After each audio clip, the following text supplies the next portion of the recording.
జమ్ము ఏది అయినా ట్రై చెయ్యి ఆచి చికెన్ మసాలా. ఆచి చికెన్ మసాలా. బిఎన్ఎస్ 64-2M అనేది యాడ్ చేశారు అనేది కొత్త వార్త. రాజకీయ నాయకుడు ఎవరు తమ పిల్లలు రాజకీయాల్లోకి రాకుండా నివారించేటువంటి ప్రయత్నాలు లేవు. తరచూ లైంగిక వేధింపులకి గురి చేశారు అనే దానికి సంబంధించినటువంటి సెక్షన్ ఇది ప్రూవ్ అయితే ఒక 10 ఏళ్ళు దీని అకౌంట్లో 10 ఏళ్ళు పడుతున్నాయి. టీఆర్ఎస్ కవిత గారు ఆవిడ ఏమన్నారంటే రాజకీయాలతో సంబంధం లేని పిల్లగాడు అంది ఆవిడ. తెలుగు వీక్షకులకు నమస్కారం. తెలుగు రాష్ట్రాల్లో గత వారం 10 రోజులుగా చర్చనీయాంశమైనటువంటి బండి సంజయ్ పుత్రరత్నం బండి భగీరథ ఎలాగూ పోలీసులకు లొంగిపోవడం, రిమాండ్కి వెళ్ళడం జరిగింది. అయితే ఈ కేసులో తదంతర పరిణామాలు ఎలా ఉండబోతున్నాయి, ఏ అంశాలు ప్రధానంగా చర్చకు రాబోతున్నాయి ఏమిటనే దానికి సంబంధించి భరద్వాజ గారు మనతో ఉన్నారు. భరద్వాజ గారు తెలుసుకుందాం. సరే, ఈ కేసు మొన్నటి వరకు ఒక రకంగా ఉంది, ఇవాళ రోజు రోజుకు మార్పులు చెందుతుంది. అవును, అసలు ఏం జరగబోతుంది ఈ కేసులో, భవిష్యత్తు ఎలా జరిగేటట్టుంది? అంటే ఇప్పుడు ఆయన మీద ఆల్రెడీ పెట్టినటువంటి సెక్షన్స్తో పాటు బిఎన్ఎస్ 64-2M అనేది యాడ్ చేశారు అనేది కొత్త వార్త. దీని ప్రకారం ఒక 10 ఏళ్ల వరకు శిక్ష పడే అవకాశం ఉంది అని చెప్తున్నారు ప్రూవ్ అయితే. కాబట్టి ప్రస్తుతానికి అతని మీద లీగల్గా అయితే స్ట్రాంగ్గానే బిల్డ్ చేస్తున్నారు, సెక్షన్స్తో పకడ్బందీగానే బిల్డ్ చేస్తున్నారు.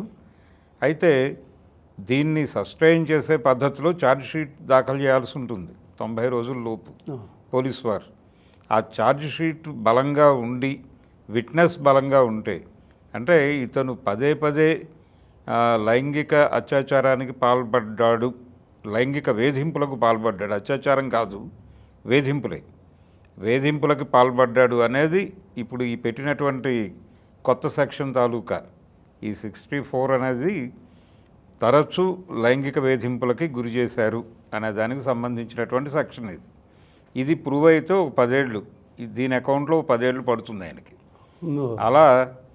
అలా నెమ్మదిగా కేసుని వాళ్ళు ఎస్టాబ్లిష్ చేయటం బాగా చేస్తున్నారు. దాంతోపాటు బాధితురాలి ఫోటోలు బయట వాడినటువంటి వాళ్ళు, అంటే అమ్మాయి మీద దుర్మార్గమైనటువంటి వ్యాఖ్యానాలు చేసిన వాళ్ళు, వాళ్ళ మీద కూడా చర్యలు తీసుకోవాలి అనేది కోర్టు మాట్లాడిన అంశం. ఆ మేరకు మేము అరెస్ట్ చేస్తున్నాము వీళ్ళందరినీ అనేది ఆల్రెడీ ప్రకటన వచ్చింది, కానీ ఇప్పటి వరకు ఆచరణలో ఏమీ కనబడలేదు. అయితే తగ్గింది. ఇంతకు ముందు దాడి తగ్గింది. దాదాపుగా పేరు రివీల్ చేసేదాకా వెళ్ళిపోయారు. రెండోది, ఇప్పుడు వాళ్ళు ప్రొజెక్ట్ చేసినటువంటి ఫోటోల్లో ఉన్నటువంటి ముఖం ఆ అమ్మాయిది కాదు అనేటువంటి అభిప్రాయం కూడా ఒకటి నడుస్తోంది. మేము ఆ కేర్ తీసుకున్నాం, వాస్తవం అనిపించేలాంటి ఒక కృత్రిమ ముఖాన్ని అక్కడ యాడ్ చేశామని చెప్తున్నారు. ఎప్పుడైతే ఈ కృత్రిమ ముఖాన్ని యాడ్ చేశామని చెప్తున్నారో, ఆ ఇంటిమేట్గా ఉన్నటువంటి ఫోటోల నిర్మాణం కూడా వీళ్ళే చేశారా అనేది డౌట్. ఇప్పుడు చేయొచ్చు కదా, ఇది ఎందుకు చేయలేరు? అవకాశం ఉంది కాబట్టి అవన్నీ క్రియేటెడ్ ఫోటోలు వాంటెడ్గానే ఆ అమ్మాయిని టార్గెట్ చేసి బాధితురాలని, ఆ అమ్మాయి క్యారెక్టర్ని అసాసిన్ చేయడానికి వీళ్ళు టెక్నాలజీని కూడా వాడేశారు అనేది ఎస్టాబ్లిష్ అవుతోంది. కాబట్టి చాలా సీరియస్ క్రైమ్ చేసినట్టుగా పరిగణించాలి వాళ్ళని. ఏ ఛానల్స్లో అయితే ఆ ఫోటోలు సర్క్యులేట్ అయినాయో, ఎవరెవరైతే వాటి ఆధారంగా వార్తలు ప్రసారం చేశారో, వ్యాఖ్యానాలు చెప్పారో, వీళ్ళందరి మీద సీరియస్గానే కేసులు పెట్టే అవకాశం అయితే ఉంది. కానీ ప్రభుత్వం ఏ మేరకు కదిలి వీళ్ళందరినీ తీసుకొచ్చి బోన్లో నిలబెడుతుంది అనేది డౌటే. ప్రెజర్స్ మొదలవుతాయి కంట్రోల్ చేయటం. అలాగే మనం ఇంకొక ఇది చూసాం, ఈ గొడవ జరుగుతున్న టైంలోనే బండి సంజయ్ గారి పేరు ఉపయోగించినా కానీ మేము సీరియస్గా పట్టించుకుంటాం, లీగల్గా ప్రొసీడ్ అవడానికి అవకాశం కల్పిస్తూ కోర్టు ఆర్డర్ ఇచ్చింది అని చెప్పేసి ఒక న్యాయవాది గారు మీడియా ముందుకు వచ్చి మాట్లాడాడు. కానీ వాస్తవం ఏమిటంటే అలాంటి ఆర్డర్ ఏమీ రాలేదు. ఆర్డర్ రాకముందే ఆర్డర్ వచ్చేసిందని చెప్పి బయట చెప్పారు. ఓకే, దాంతో ఆయన పేరు ఎందుకు మాట్లాడకుండా ఉండాలి, మాట్లాడితే నేరం ఏమిటి, ఈ చర్చ జరిగింది బయట. సరిగ్గా ఈ కోర్టులో ఇలాంటి ఆర్డర్ వచ్చిందనే ప్రచారం జరుగుతున్న టైంలోనే ఒక మీడియా కాంక్లేవ్లో సాక్షాత్తు ముఖ్యమంత్రి గారే మాట్లాడుతూ ఈ కేసు గురించి రేవంత్ రెడ్డి గారు దాదాపు 7-8 సార్లు సంజయ్ గారి పేరు ప్రస్తావించాడు. కాబట్టి ముందు అరెస్ట్ చేయాల్సింది ఆయన్ని కదా, ఈ అకౌంట్లో ఈ ఆర్డర్ వచ్చి ఉంటే అని సోషల్ మీడియాలో తగులుకున్నారు. ఇంత గందరగోళం ఎందుకు చేస్తున్నారు అంటే, లాయర్లు మీడియా ముందుకు వచ్చి మాట్లాడేటప్పుడు సంయమనం పాటించాలి, వాస్తవాలు చెప్పాలి. ఆర్డర్ వచ్చేస్తుంది అనుకున్నాను నేను ఇంకో అరగంటలో అని చెప్తాడు ఆయన. ఆర్డర్ వచ్చేస్తుందని చెబుతూ ఈ వార్త బయటకు వెళ్ళే టైంకి ఆర్డర్ వచ్చేస్తుంది కదా అని చెప్పాడట. ఇంత బాధ్యతారాహిత్యంగా వీళ్ళు వ్యవహరిస్తున్నారు. ఈ గందరగోళంలో ప్రస్తుతం ఆయన అయితే ఒక సాధారణ ఖైదీగానే ఉన్నాడు జైల్లో, ఎటువంటి ఆయనకి అదనపు సౌకర్యాలు కల్పించలేదు అనేది బయటకు వస్తున్నటువంటి వార్త. కల్పిస్తే వివాదం అవుతుంది కదా, చెప్పలేమండి. అంటే వాళ్ళకి ఇవ్వాల్సినవేవో వాళ్ళకి ఇస్తారు. జనరల్గానే జైలు బాగానే ఉంటుంది, పెద్ద ఇబ్బందికరంగా ఉండదు అతనికి.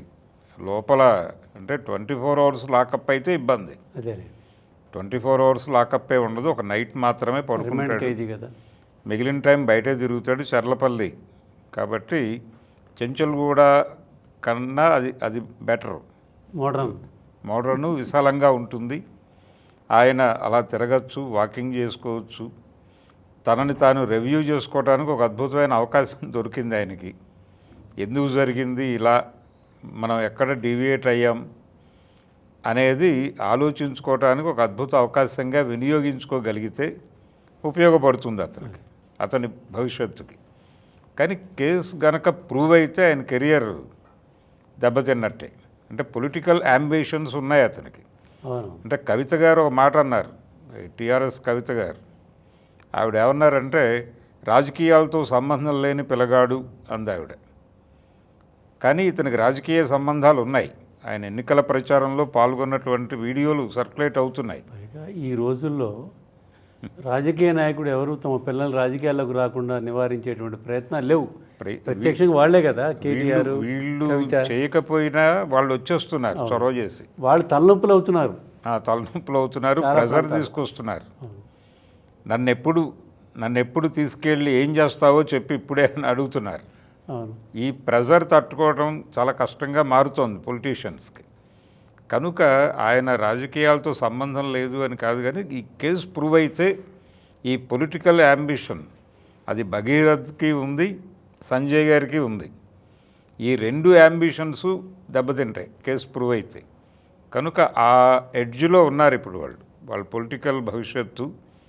సీఎం గారు చెప్పినట్టు సంజయ్ గారు కింది నుంచి ఎదిగిన కార్యకర్త స్థాయి నుంచి ఎదిగిన నాయకుడు అని చెప్పాడు ఆయన. ఓ సాఫ్ట్ కార్నర్.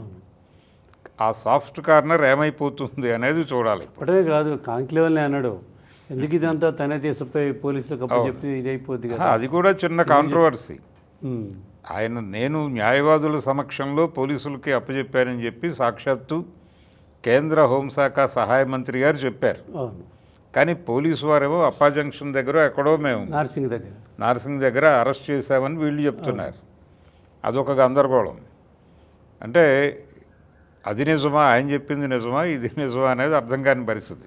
లేదు ఆయన ఎవరన్నా పోలీసులకు అప్పచెప్తే ఆ పోలీసులతో ఉన్న భగీరథని వీళ్ళు పట్టుకున్నారా అనేది.